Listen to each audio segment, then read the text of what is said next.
السلام علیکم۔ ماہا ملک کا ناول میرے خواب ریزہ ریزہ۔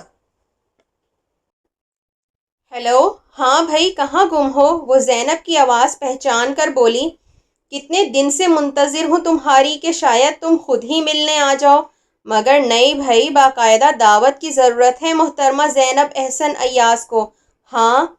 نہیں نہیں، ایسی تو کوئی بات نہیں، وہ دھیرے سے ہنس دی۔ وہ دراصل آمنہ کی شادی تھی، کچھ مصروفیت رہی، ورنہ میں تو سوچ ہی رہی تھی۔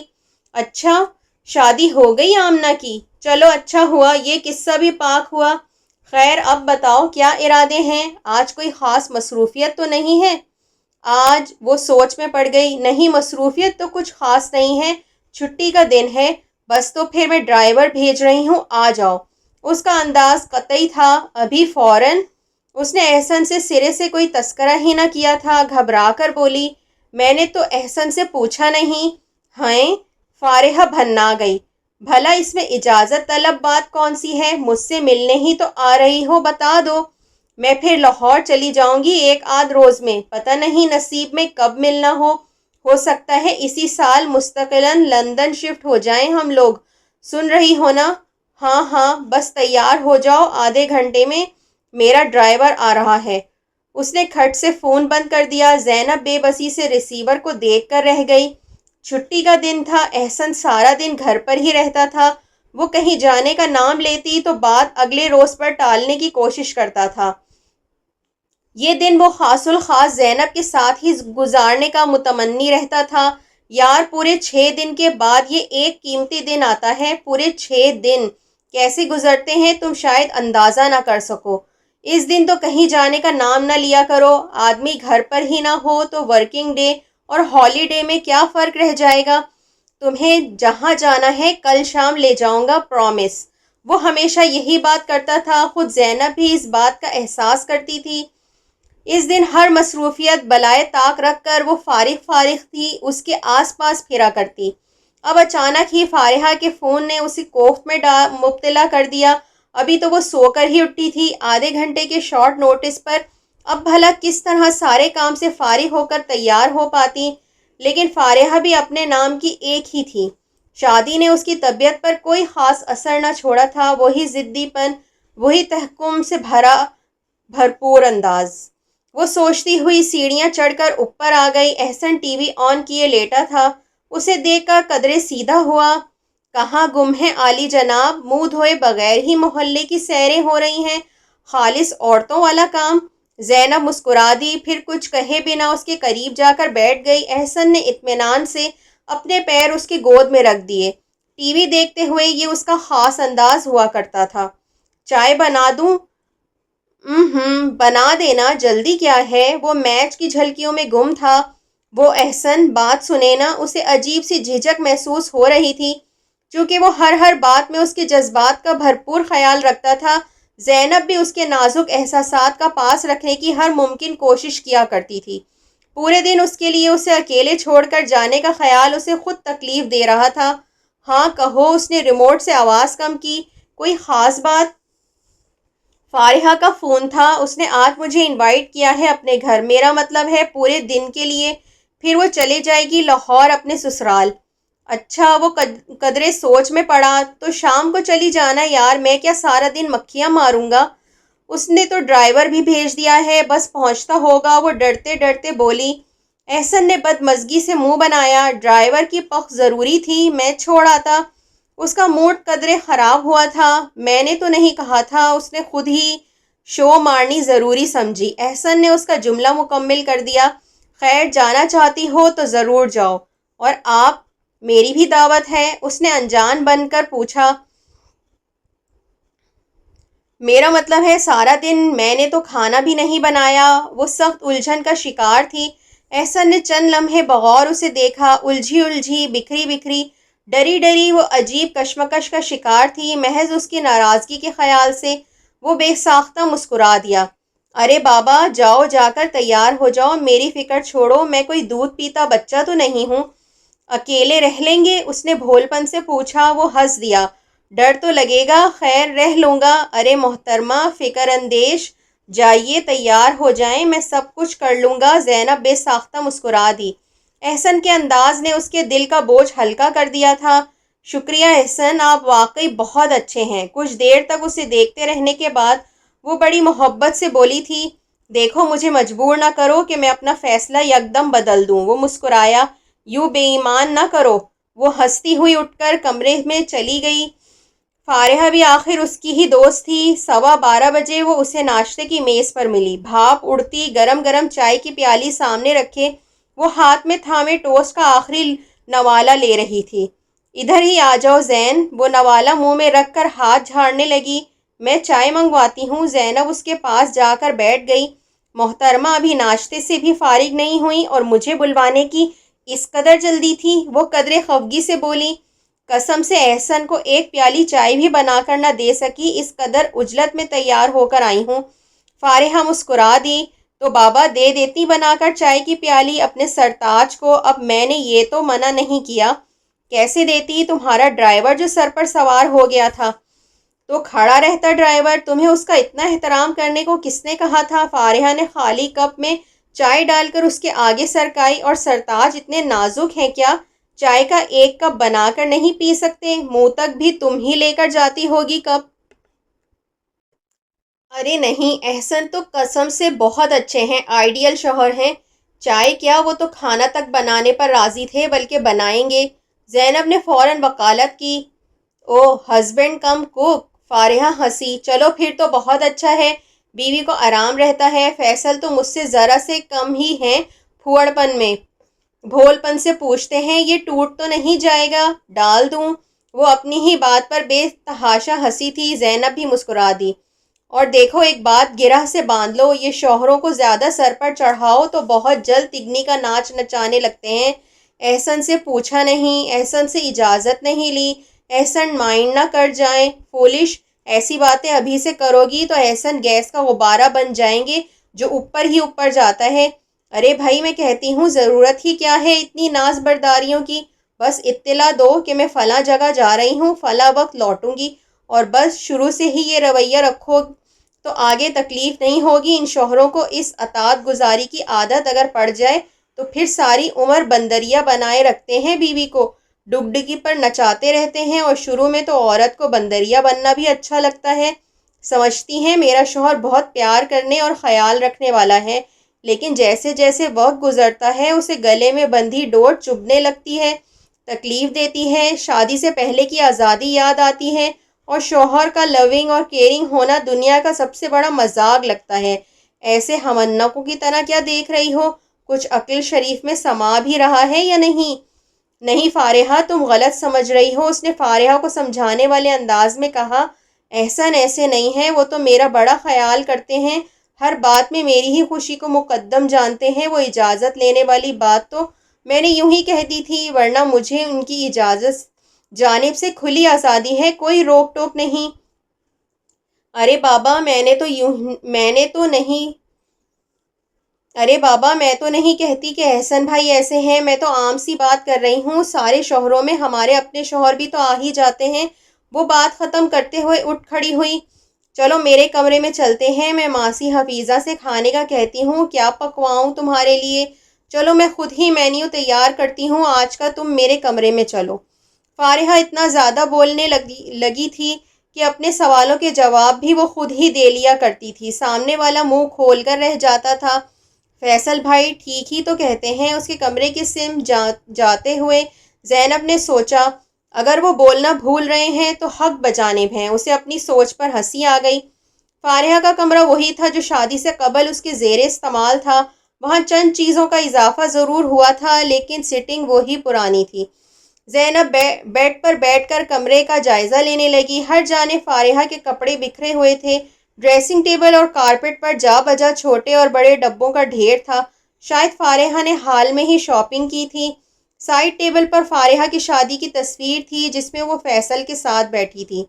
زینب تصویر اٹھا کر دیکھنے لگی۔ کسی بہت ماہر فوٹوگرافر نے فارحہ کے عام سے خط و خال والے چہرے کو ایک حور کا سا روپ بخش دیا تھا۔ وہ اپنی شادی والے روز یقیناً اتنی حسین نظر نہ آئی تھی، تصویر میں تو وہ کوئی اور دوسری ہی لڑکی لگ رہی تھی۔ زینب چند لمحے تصویر کا جائزہ لیتی رہی۔ اسے اپنی تصویریں یاد آ گئیں۔ احسن کے دوست نے عام سی کیمرے سے عام سی تصویریں اتاری تھیں جن میں اسے صحیح طرح سے فوکس بھی نہیں کیا تھا۔ ان تصویروں کو دیکھ کر کسی کو گمان بھی نہ گزرتا کہ وہ اپنی شادی والے دن کس قدر حسین لگتی تھی۔ سب پیسے کا کھیل ہے۔ اس نے گہرا سانس بھر کر تصویر واپس جگہ پر رکھ دی۔ حسن، جوانی، بے فکری، شوخی، شرارت، ذہنی سکون و نشاط، ہر شے محض پیسے کی بدولت ہے۔ یہ دنیا آخر اتنی بڑی حقیقت کو تسلیم کر کیوں نہیں لیتی؟ تمام فلاسفر، سارے عالم آخر ایک بات کو صحیح بنا دینے پر کیوں تلے ہوئے ہیں کہ دنیا محبت ہے، انسان محبت ہے، زندگی محبت ہے، اصل شے عزت ہے، وقار ہے، دولت تو ہاتھ کا میل ہے۔ جن کے پاس دولت نہیں ہوتی شاید وہی دل جلے ایسی کہاوتیں گڑ لیتے ہیں۔ ویسے کام وہی جو انسان اپنے ہاتھ سے کرے۔ فارحہ ناک چڑھائے تیز تیز بولتے کمرے میں داخل ہوئی۔ ان ماسیوں کے بھروسے پر رہو تو کام بھی ڈھنگ سے نہ ہو اور خون بھی جلتا ہے۔ امی نے ہی سر چڑھا رکھا ہے اس حفیظہ کو، میں تو ایسا ٹائٹ رکھوں کہ عقل آ جائے محترمہ کو۔ زینب نے سوالیہ نگاہیں اس پر ٹکائیں۔ اس کی تقریر ختم ہونے کا انتظار کرتی رہی کہ شاید کوئی سرا ہاتھ لگے۔ محترمہ اتنی دال چڑھا کر بیٹھی ہیں جیسے اس کی سسرالیوں نے آنا ہے۔ اس نے ہاتھوں کے اشارے سے دال کا مبالغہ آمیز مقدار بنائی۔ حالانکہ میں نے بتایا بھی تھا کہ میری فرینڈ نے آنا ہے۔ خیر، بریانی اور کھڑے مسالے کا قیمہ بتا کر آئی ہوں۔ دیکھو اب کیا تیر مارتی ہیں محترمہ۔ میرا کک تو ایسے ایسے شاندار کھانے بناتا ہے کہ آدمی اپنی انگلیاں تک کھا جائے۔ کبھی لاہور آؤ تو تمہیں ایسا چائنیز کھانا کھلاؤں گی جو تم نے زندگی میں نہیں کھایا ہوگا۔ چائنیز ڈشز تو بہت اسپیشل قسم کی بناتا ہے۔ فارحہ کی ساری گفتگو اس کے شوہر، کک اور ڈرائیور تک محدود ہو کر رہ گئی ہے شاید۔ زینب نے سوچا مگر کہنے کی ہمت نہ کر سکی۔ تمہاری تصویر بہت اچھی آئی ہے فارحہ۔ اس نے فارحہ کے لہجے بھر کو خاموش ہونے پر کہا۔ باقی کی تصویریں بھی دکھاؤ نا، البم کہاں ہے تمہارا؟ البم؟ اس نے سوچا، شادی کا البم تو نہیں لائی، ہاں ہنی مون کی تصویریں لائی ہوں، ٹھہرو دکھاتی ہوں۔ دراصل امی ابو اور بہن بھائیوں کے لیے اتنے گفٹس لیے تھے میں نے کہ 3 اٹیچی کیس تو انہی سے بھر گئے۔ البم وغیرہ کی جگہ ہی نہ تھی۔ پھر فیصل بھی جھنجھلا گئے تھے میرا سامان دیکھ کر۔ وہ ہنسی، آخر کو ساری پیکنگ انہوں نے ہی کی تھی۔ زینب اس کی تصویریں دیکھنے لگی، ایک چنگاری سی جو کہیں دب گئی تھی پھر سلگ اٹھی۔ اس کے ہنی مون کا پروگرام کیسا ملیا میٹ ہوا تھا، اسے پھر یاد آ گیا۔ وہ تصویریں دیکھتی گئی اور ہر تصویر حسرت بنتی گئی۔ کیسی کیسی حسین جگہیں تھیں جہاں ان دونوں نے ہاتھ میں ہاتھ ڈال کر یادگار تصویریں بنوائی تھیں۔ فارحہ کس قدر خوش نظر آ رہی تھی، ہر تصویر میں اس کے لب مسکرا رہے تھے۔ وہ اداس سی ہو گئی۔ تم لوگ کہاں گئے تھے؟ فارحہ نے تصویریں سمیٹ کر لفافے میں ڈالتے ہوئے یوں ہی سرسری انداز میں پوچھا تھا۔ یہیں مری کاغان ہو کر آئے ہوگے، کیوں نہیں کہاں جا سکے؟ اس نے شکایتی انداز میں سر کو جنبش دی تھی۔ احسن نے بات ٹال دی، پھر کبھی ذکر ہی نہیں کیا۔ ریئلی؟ فارحہ کو حیرت ہوئی۔ یار شادی اور ہنی مون تو ایسے لازم و ملزوم لگتے ہیں کہ مجھے تعجب ہوتا ہے ان جوڑوں پر جو شادی کر کے بھی گھر ہی بیٹھے رہتے ہیں۔ یہ شروع کے 4 دن ہی تو ہوتے ہیں ہنسی خوشی گزارنے کے، ایک دوسرے کو سمجھنے کے، پھر کہاں ٹائم ملتا ہے۔ اس نے سانس بھری۔ احسن نے ٹھیک طرح سے پلاننگ ہی نہیں کی تھی، سارے پیسے شادی میں لگا دیے، اور وہ ہے نا میری ساس فرخندہ آپا۔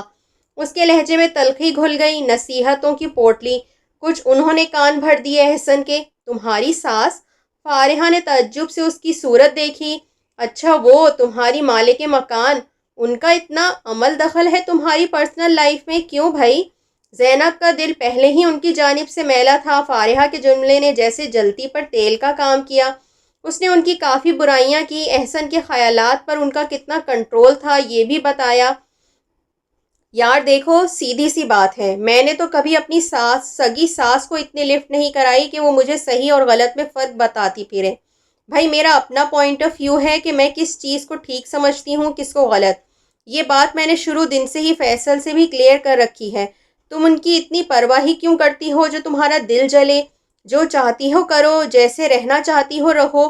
وہ نصیحتیں کرنے کی کوشش کریں تو انہیں صاف صاف کہہ دو، کہ اپنے گھر میں تم اپنی مرضی سے رہو گی، ایک آدھ مرتبہ زبانی جھڑپ ہی ہوگی، پھر وہ راہ راست پر آ جائیں گی، احسن بھائی بھی ذرا محتاط ہو جائیں گے۔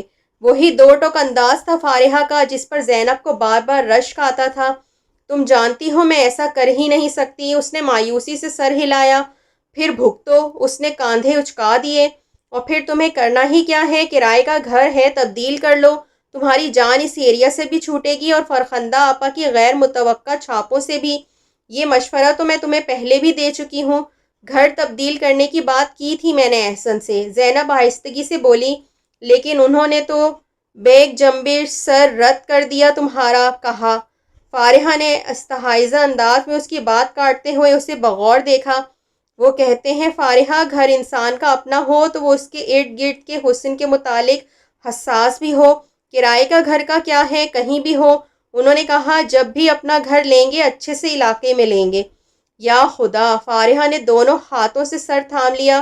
زینب میری جان، کتنی کم عقل ہو تم، یہ بندہ اول روز سے تمہیں اپنے اشاروں پر چلا رہا ہے اور تم آنکھیں بند کیے چل رہی ہو، پھر بھی یہی تکرار ہے کہ احسن مجھے بہت چاہتے ہیں، احسن میرا بہت خیال رکھتے ہیں، احسن میری ہر بات مانتے ہیں۔ مجھے کوئی سی ایک بات بتا دو جو اس شخص نے تمہارے کہے پر بلا چوں چراں مان لی ہو۔ دیکھو زین، یہ جو شوہر ہوتے ہیں نا، یہ بہت جلیبی ٹائپ ہوتے ہیں، بلکہ پیاس کہو تو زیادہ مناسب ہوگا۔ اتنی اتنی تہیں ہوتی ہیں ان کے اندر کہ بات پتہ چل کر نہیں دیتی۔ سب سے بڑی ٹرک تو یہی ہوتی ہے ان کی کہ اپنی منواتے جاتے ہیں اور تمہاری ہی مانتا ہوں کہ راگ الاپتے رہتے ہیں۔ تمہیں میرا بہترین مشورہ ہے، یہی وقت ہے اپنی اہمیت جاننے کا، یہ اندازہ لگانے کا کہ اس آدمی کو تمہارا کتنا خیال ہے۔ اڑ جاؤ اپنے مطالبے پر، منوا کر چھوڑو۔ لیکن فارحہ، ایسے تو دلوں میں فاصلے پیدا ہوتے ہیں۔ وہ کچھ ڈر کر بولی، کچھ نہیں ہوتا۔ اس نے بے فکری سے ہاتھ ہلایا۔ یہ میاں بیوی کا رشتہ ہی ایسا ہے، ابھی صدیوں کے فاصلے پر کھڑے ہیں تو اگلے ہی پل ندی کنارے کے ساتھ ہوتا ہے، بلکہ مزہ ہی اس تغیر میں ہے۔ ایک دوسرے کی چاپلوسی کرتے کرتے تو اکتاہٹ ہونے لگتی ہے، تمہیں نہیں ہوتی؟ اس نے اچانک پوچھا تھا۔ زینب اسے دیکھ کر رہ گئی۔ اس کی واپسی مغرب کے وقت ہوئی تھی، فارحہ اسے خود چھوڑنے آئی تھی۔ زینب اسے ہاتھ ہلا کر گھر میں داخل ہوئی۔ دوسرے ہی لمحے اسے سخت بدمزگی کا شکار ہونا پڑا۔ ہاتھ میں تسبیح تھامے فرخندہ آپا سامنے ہی کھڑی تھیں، اپنے برآمدے کی سیڑھیوں پر کھڑی وہ شاید اسی کی منتظر تھیں۔ اسے دیکھ کر انہوں نے ہاتھ کے اشارے سے اسے قریب بلایا، خود دعا کے انداز میں ہاتھ چہرے پر پھیرنے لگی۔ السلام علیکم۔ وہ ان کے قریب پہنچ کر قدرے تھکے ہوئے اور بیزار سے انداز میں گویا ہوئی۔ وعلیکم السلام۔ انہوں نے اس کی پیشانی اور گریبان پر پھونک ماری۔ عین مغرب کے وقت نکلی تھیں گھر سے، تھوڑا جلدی نکل آتی یا پھر اور ٹھہر کر آنا تھا؟ جی بس، وہ اس کی سمجھ میں نہ آیا کہ وہ کیا جواب دے، گڑبڑا کر رہ گئی۔ مجھے چابی دے گیا ہے، انہوں نے اس کی آنکھوں میں سوال دیکھ کر اسے روکنے کا مقصد بیان کیا۔ یہ لیتی جاؤ۔ اس پر سی گری۔ احسن گھر پر نہیں ہے، کہاں گئے ہیں؟ کیا معلوم، کسی دوست کے ہاں ہی گیا ہوگا، اس غریب کا اور ہے کون شہر میں؟ ویسے زینب بیٹا، تمہاری طبیعت کا بچپنا کسی طور جاتا معلوم تو نہیں ہوتا، روٹی ہانڈی کیے بغیر پورے دن کے لیے غائب ہو جانا شادی شدہ عورت کو تو زیب نہیں دیتا۔ آپا، وہ قدرے تلخی سے بولی تھی، دیکھیے یہ ہم میاں بیوی کا آپس کا معاملہ ہے، اور پھر میں احسن سے ہی اجازت لے کر گئی تھی، یا آپ سمجھتی ہیں کہ کہیں آنے جانے کے لیے مجھے آپ کی اجازت درکار ہے؟ فرخندہ آپا کے لیے اس کا لہجہ اور بات دونوں ہی غیر متوقع تھیں۔ وہ چند لمحوں کے لیے سٹپٹائے ہوئے انداز میں اسے دیکھتی رہ گئیں۔ زینب، پھر وہ بولی تھیں، بیٹا میں تمہارے بھلے کے لیے ایک بات کہہ رہی تھی، خدا نہ خواستہ میرا یہ مقصد نہیں تھا کہ تمہاری ذاتی زندگی میں مداخلت کروں، آپ کر رہی ہیں بلکہ اکثر و بیشتر کرتی رہتی ہیں۔ وہ انہیں نرم پڑتا دیکھ کر مزید جرح ہوئی۔ ہر چند کہ صبح و شام مجھے نصیحتیں کرتے رہنے کا آپ کو کوئی حق نہیں پہنچتا، آپ صرف ہماری مالک مکان ہیں، کوئی خدائی فوجدار نہیں۔ زینب، اچانک ہی اس کی پشت پر احسن کی غصیلی تنبیہ سے بھری آواز ابھری تھی۔ زینب چند لمحوں کے لیے سن ہو کر رہ گئی، اسے احسن کی یوں اچانک آمد کا خیال تک نہ تھا۔ وہ پلٹ کر تیزی سے اپنی سیڑھیوں کی طرف بڑھ گئی، احسن کی طرف اس نے دیکھا تک نہ تھا۔ اوپر پہنچ کر اس نے تالا کھولا اور اپنے کمرے کی طرف بڑھ گئی۔ وہ چند لمحوں میں اس کے سر پر موجود تھا۔ یہ کیا بدتمیزی تھی زینب؟ وہ آتے ہوئے بولا تھا، کیا وہاں سے کوئی نشہ کر کے آئی ہو جس نے تمہیں چھوٹے بڑے کی تمیز اور بات کرنے کا سلیقہ بھلا دیا؟ چند لمحوں کے لیے وہ اسے بے یقینی سے دیکھتی رہ گئی۔ اور آپ یہ کس طرح سے بات کر رہے ہیں مجھ سے، اس عورت کے لیے جو آپ کی کچھ نہیں لگتی؟ آپ اپنی بیوی سے مت کہو کہ وہ میری کچھ نہیں لگتی۔ احسن نے سخت لہجے میں اس کی بات کاٹ دی۔ میں نے اول روز تمہیں جتا دیا تھا کہ میں انہیں بہت کچھ سمجھتا ہوں۔ رشتے رگوں میں دوڑتے خون کا نام نہیں ہوتے زینب، دلوں کے جذبات سے بنتے ہیں، اور میرے دل میں ان کا بہت احترام ہے۔ وہ میری بڑی بہن کی طرح ہیں، اور یہ تمہیں اچانک کیا ہوا؟ ایسی بھی کیا بات ہو گئی تھی جس کے لیے تم نے مجھے یوں ذلیل اور بے مایا کر کے رکھ دیا؟ اور کیا سوچتی ہوں گی فرخندہ آپا؟ وہ شدید تعصب کا شکار تھا۔ سوچتی رہیں وہ غصے سے پھٹ گئی۔ ان کے سوچنے کی بہت پرواہ ہے آپ کو، اور میرا کچھ خیال نہیں، رتی برابر پرواہ نہیں تمہیں میرے جذبات کی۔ انہی کا راگ الاپ رہے ہیں جب سے، مجھ سے پوچھا تک نہیں کہ انہوں نے کس طرح میرے دل کو ٹھیس پہنچائی ہے۔ اس لیے کہ میں تمہیں بھی سمجھتا ہوں اور انہیں بھی جانتا ہوں۔ اس نے سلگتی ہوئی نظروں سے اسے دیکھا۔ واقف ہوں تمہارے پل میں تولا پل میں ماشا والی کیفیت ہے۔ اوہ، اسے شدید صدمہ ہوا۔ تو فرخندہ آپا ہی آپ کی سب کچھ ہیں، ان کے سامنے کسی کی کوئی اہمیت نہیں آپ کے نزدیک؟ میں نے یہ تو نہیں کہا زینب۔ وہ گہرا سانس بھر کر قدرے نرم پڑا۔ تم جانتی ہو میرے لیے تم جو کچھ ہو۔ رہنے دیجئے، اس نے تیزی سے اس کی بات کاٹ دی۔ میں سمجھ چکی ہوں اپنی اہمیت، اپنا مقام، مزید کچھ جاننے کی تمنا نہیں۔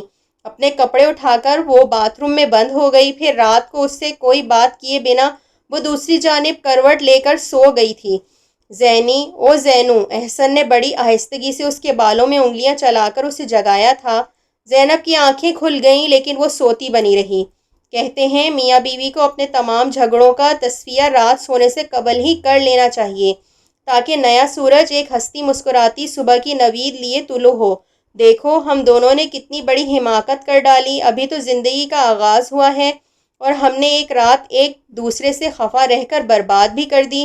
کس قدر قیمتی ہیں یہ لمحات زینو، جو ایک دوجے کی ہمراہی میں بیت رہے ہیں۔ انہیں ضائع نہ کرو، اٹھو بھی یار۔ وہ اس کے قریب بیٹھا آہستہ آہستہ بول رہا تھا۔ زینب کے دل میں رات کی باتوں کا غبار بدستور اڑ رہا تھا۔ کوئی ایک ذرہ بھی نہ بیٹھا تھا بدگمانی کی دھول کا۔ اس نے ناراضگی سے اس کا ہاتھ اپنے سر پر سے جھٹک دیا اور سر تک چادر لپیٹ کر لیٹی رہی۔ زینو اٹھو نا یار پلیز، اس نے التجائی انداز میں کہا۔ میں جانتا ہوں میں رات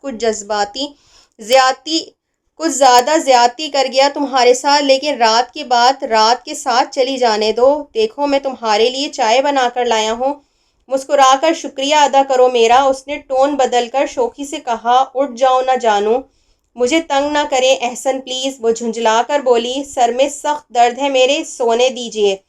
سوتی رہنا سارا دن گھوڑے بیچ کر، ابھی میں آفس جا رہا ہوں۔ رخ روشن کا دیدار سے میری نظروں کو سیراب تو کر دو، یوں ہی پیاسا چلا جاؤں گا تو کیا خوشی ملے گی تمہیں؟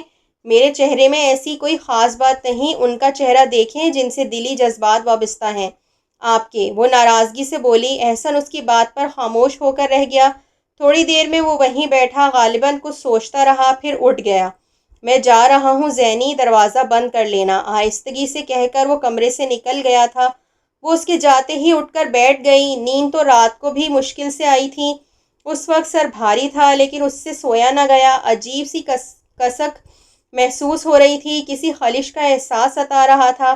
شادی کے بعد سے اب تک ایسا نہ ہوا تھا کہ صبح وہ یوں اسے دیکھے بنا آفس چلا جاتا۔ بے دلی سے اٹھ کر وہ کچن تک آئی۔ احسن ناشتے کی ٹرے چھوئے بغیر چھوڑ کر چلا گیا تھا۔ ہر شے جوں کی توں موجود تھی، سکے ہوئے سلائس، فرائی انڈا اور چائے کا کپ۔ اس نے چائے اٹھا کر پینا چاہی لیکن گھونٹ حلق سے اتارنا دشوار ہو گیا۔ اس کے بھوکے چلے جانے کا خیال ستانے لگا۔ کپ واپس وہیں رکھ کر وہ کمرے میں چلی آئی۔ ہر جانب خاموشی چھائی ہوئی تھی۔ یوں تو روز ہی یہی خاموشی ہوتی تھی، لیکن یوں ویرانی کا سا احساس نہ ہوتا تھا۔ اس کا دل بھر آیا۔ پھر اماں یاد آ گئیں۔ وہ وہیں بیٹھ کر خاموشی سے آنسو بہانے لگی۔ زینب میری بچی، اچانک ہی فرخندہ آپا اندر داخل ہوئی تھیں۔ اسے روتا دیکھ کر وہ بے اختیار آگے بڑھ آئیں اور اسے خود سے لپٹا لیا۔ ذرا سی بات اور ایسا فسانہ بن گئی۔ مجھ بدبخت کو کیا خبر تھی ورنہ اپنی بات منہ سے نہ نکالتی جو دو دلوں میں ایسا فرق پیدا کر دے۔ زینی بچی معاف کر دو مجھے، میری وجہ سے تمہاری میاں کے ساتھ جھڑپ ہو گئی، ایسا احساس ندامت میں ڈوبی جاتی ہوں۔ وہ دکھ سے بولی۔ زینب خاموشی سے آنسو پوچھنے لگی۔ میرا کچھ کہنا تمہیں برا لگتا ہے تو آئندہ کبھی کچھ نہیں کہوں گی، وعدہ کرتی ہوں۔ میں تو تمہیں بہت اپنا جان کر سمجھاتی تھی، اولاد سے محروم ہی ہوں۔ تم دونوں ایسے لگنے لگے ہو جیسے خدا نے بیٹھے بٹھائے بیٹے سے بھی نواز دیا اور بیٹی سے بھی۔ اسی بھروسے سے وہ کچھ کہہ گئی جو تمہارے دل کو ٹھیس پہنچا گیا۔ معاف کرنا بیٹی، مجھ عقل کی اندھی نے یہ نہ سوچا کہ تمہارے لیے تو میں اس اہمیت کی حامل کبھی نہیں ہو سکتی جس اہمیت کے حامل تم دونوں ہو میرے نزدیک۔ تمہارے لیے تو میں مالک مکان ہوں اور بس۔ ان کی آواز بھرا گئی۔ تم ٹھیک کہہ رہی تھی بچی، تمہاری زندگی میں میرا کوئی عمل دخل نہیں ہونا چاہیے اور نہ ہمارا کوئی ایسا تعلق ہے کہ میں تمہیں نصیحت ہی کر سکوں۔ کل شاید میں کچھ زیادہ ہی کہہ گئی تھی۔ دراصل جب شام 5 بجے احسن نے مجھ سے کھانا مانگا اور مجھے علم ہوا کہ وہ سارا دن بھوکا رہا ہے تو مجھے کچھ غصہ آ گیا تھا، اسی لیے زبان سے وہ سب کچھ نکل گیا۔ بھول گئی کہ تم مجھ سے باس پرس کا کوئی اختیار نہیں۔ کیا تم مجھے معاف نہیں کرو گی؟ وہ اتنا کچھ کہہ چکی تھی کہ مزید کسی صفائی اور وضاحت کی ضرورت نہ رہی تھی۔ پھر اسے یہ اطمینان ہو چکا تھا کہ آئندہ کے لیے انہوں نے احتیاط کا دامن تھام لینا تھا۔ بس بھی کیجیے آپا، وہ آہستگی سے بولی۔ کیوں اتنا شرمندہ کر رہی ہیں مجھے؟ شرمندہ تو میں ہوں زینب، کل ساری رات جاگ کر رو کر گزاری ہے، وہ دکھ سے بولی۔ نہیں آپا، اب ایسا بھی کیا ہو گیا؟ ایسے چھوٹے موٹے اختلافات تو ہو ہی جاتے ہیں جہاں چند انسان بستے ہیں۔ جو آپ نے محسوس کیا کہہ دیا، جو میرے جی میں آیا میں نے کہہ ڈالا، بس اب جانے دیجیے۔ جیتی رہو۔ وہ گہرا سانس بھر کر کھڑی ہو گئی۔ چلتی ہوں، بیٹھیں آپا، چائے بناتی ہوں۔ وہ بھی ان کی ہمراہی میں کھڑی ہو گئی۔ بس بیٹی چلوں گی، نیچے بھی گھر اکیلا ہے، پھر ابھی کھانا بنانا ہے، صفائی کرنی ہے۔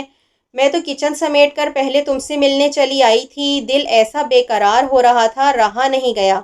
وہ نے چھوڑنے سیڑھیوں تک آئی۔ فرخندہ آپا بھی کچھ بھی کہے بنا سیڑھیاں اتر گئی تھیں۔ بیٹا اور بیٹی سمجھتی ہیں، ہر ماں کرایہ تو بڑی باقاعدگی سے لیتی ہیں، اپنی اولاد سے بھی کوئی کرایہ لیتا ہے؟ وہ سر جھٹک کر گھر کے کاموں میں مصروف ہو گئی تھی۔ شام کو احسن کی آمد سے قبل اس نے نہا دھو کر لباس تبدیل کر لیا تھا۔ وہ بھی مزید لڑائی نہ چاہتی تھی اور پھر فرخندہ آپا اس کے نزدیک واقعی کوئی اہمیت نہ رکھتی تھیں۔ وہ ان کی وجہ سے کیوں اپنے شوہر سے دور رہتی؟ احسن آیا تو وہ دروازہ کھولتے ہوئے ہولے سے مسکرا دی تھی۔ السلام علیکم، آہستگی سے اسے سلام کیا۔ وعلیکم السلام، مزاج بخیر؟ وہ بھی مسکرایا۔ کوئی ٹھنڈا شربت بنا کر پیا، مزاج کی گرمی کچھ دور ہوئی، افاقہ ہوا؟ احسن وہ اسے گھورنے لگی۔ جی جناب، مجرم حاضر ہے، جو چاہے سزا دیں منظور ہوگی، بس دوری کی سزا نہ ہو جو پھانسی سے بھی بری ہے۔ وہ اس کے قریب چلا آیا۔ سوچ لیں، سزا کوئی سی بھی ہو سکتی ہے، وہ اسے دھمکانے والے انداز میں بولی تھی۔ جیب پر جتنا بھی بوجھ ہو برداشت ہے، دل کا بوجھ برداشت نہ ہوگا۔ وہ مسکرایا۔ ٹھیک ہے، تو آج رات کا کھانا ہم باہر کھائیں گے۔ منظور؟ وہ ہنسا۔ یہ سزا تو مجرم پہلے ہی اپنے واسطے تجویز کر چکا تھا۔ وہ سوچ میں پڑی۔ ماں بدولت کچھ شاپنگ بھی کریں گے، سردی کا اختتام ہے، لون کے کچھ سوٹ سیل میں سے لیے جائیں گے۔ ماں بدولت سوچ لیں، مہینے کا بھی اختتام ہے۔ اس نے دہائی دی تھی، ایسا نہ ہو کہ مجرم کنگال ہو جائے اور پیٹرول تک کے پیسے نہ بچیں۔ میں کچھ نہیں جانتی، اس نے بے رخی سے سر ہلایا۔ کوئی رعایت نہیں ہو سکتی۔ حکم حاکم، وہ بڑبڑایا۔ چلیے جناب، تیار ہو جائیں۔ وہ شام بے حد خوشگوار گزری تھی۔ احسن نے اسے اچھا سا کھانا کھلانے کے ساتھ ساتھ کافی ساری شاپنگ بھی کرائی تھی۔ وہ اس کی پسندیدہ جگہوں پر گھمایا پھرایا بھی تھا۔ زینب کا موڈ بہت اچھا تھا، ہر چند کہ وہ بری طرح سے تھک گئی تھی۔ سارے پیکٹ بستر پر گراتے ہوئے وہ خود بھی وہیں گرنے کے سے انداز میں بیٹھ گئی۔ جوتے اتارتے ہوئے احسن نے مڑ کر دیکھا اور مسکرا دیا۔ بس اتنی سی شاپنگ نے اتنا تھکا ڈالا؟ جو میں بہت امیر ہوتا تب کیا ہوتا؟ تب اس نے سوچا، تب میں روز شاپنگ پر جاتی اور روز تھکتی۔ توبہ توبہ، تم عورتوں کی شاپنگ کے علاوہ بھی کچھ سوچتا ہے؟ پیسے خرچ کر کے آخر کون سی تسکین حاصل ہوتی ہے؟ پیسے خرچ ہوتے ہیں تو ضرورت کی چیزیں بھی تو ملتی ہیں۔ آدمی آخر کماتا ہی کیوں ہے؟ آدمی اسی لیے کماتا ہے۔ اس نے حسرت سے سانس بھی بھر کر کہا کہ اس کی بیوی آخری مہینے میں جا کر ڈھیر ساری ضرورت کی چیزیں خرید لائے۔ زینب کو ہنسی آ گئی۔ تو آپ بھی کچھ لے لیتے اپنے لیے، میں نے منع تو نہیں کیا تھا۔ پھر وہ سنجیدہ ہو گئی۔ ہائے احسن، سچ آپ نے تو اپنے لیے کچھ بھی نہیں خریدا، سارے پیسے مجھ پر ہی خرچ کر ڈالے۔ کوئی اچھی سی شرٹ ہی لے لیتے، گنتی کی چند شرٹیں ہیں آپ کے پاس۔ ارے ہم درویش لوگ ہیں، کام چلا لیتے ہیں جب تک چلے، بس آپ خوش رہیں اور ہمیں کیا چاہیے۔ سچ احسن، بہت محبت کرتے ہیں آپ مجھ سے۔ وہ ہتھیلیوں کے پیالے میں چہرہ لے کر اسے دیکھنے لگی۔ یہ بھی کوئی 100 گز فاصلے سے پوچھنے والی بات ہے؟ وہ شرارتی ہوا۔ بہت چالاک ہو تم زینب خاتون، مذاق نہ کریں، صحیح صحیح جواب دے میری بات کا۔ دنیا میں سب سے زیادہ محبت کس سے کرتے ہیں آپ؟ تمہارے دل سے رات والی بدگمانی شاید اب تک نہیں گئی۔ وہ سنجیدہ ہو کر اس کے قریب آ بیٹھا۔ زینو میری جان، دیکھو جب سے شعور کی دنیا میں قدم رکھا ہے، کسی اپنے کو نہیں دیکھا، کسی سچے رشتے کو نہیں پایا۔ ایک سرائے کسی مانند تھی دنیا میرے لیے۔ تم ملی ہو تو میں نے جانا ہے رشتہ کیا ہوتا ہے، محبت کیسے کرتے ہیں، گھر کیسے بناتے ہیں، ایک چھوٹے سے مکان میں ایک پوری دنیا کیسے آباد ہو جاتی ہے۔ پھر بھی تمہیں یہ پوچھنے کی ضرورت باقی رہتی ہے کہ میں دنیا میں سب سے زیادہ محبت کس سے کرتا ہوں؟ ظاہر ہے تم سے کرتا ہوں، تم ہی میری دنیا ہو، میری زندگی ہو، تم میری بیوی ہو، میرا سب کچھ۔ زینب مطمئن ہو کر مسکرا دی۔ اچھا تو سنیں، ایک فرمائش ہے میری آپ سے، اسی محبت کے بھروسے جو آپ مجھ سے کرتے ہیں۔ کہو۔ وہ بغور اسے دیکھنے لگا۔ ہم جلد یہ گھر تبدیل کر لیں گے، وہ آخر کہہ ہی گئی۔ میرا یہاں جی نہیں لگتا احسن۔ وہ چند لمحوں کے لیے گمسم سا ہو گیا تھا۔ کیا سوچنے لگے ہیں؟ کوئی بہت بڑی فرمائش تو نہیں؟ دنیا جہاں سے انوکھی تو کوئی بات نہیں، آخر اتنا عرصہ ہو گیا آپ کو یہاں رہتے ہوئے، اب تو کوئی تبدیلی، کوئی ترقی ہونی چاہیے۔ احسن دانتوں سے نچلے لب کو کاٹنے لگا۔ اچھا چلیں بھی اب، زینب نے اسے ٹھوکا دیا۔ کپڑے چینج کر لیں، 10 بج رہے ہیں، صبح آفس جانے کے لیے اٹھنا ہے، چھٹی نہیں ہے جناب کی۔ وہ خاموشی سے اٹھ گیا تھا۔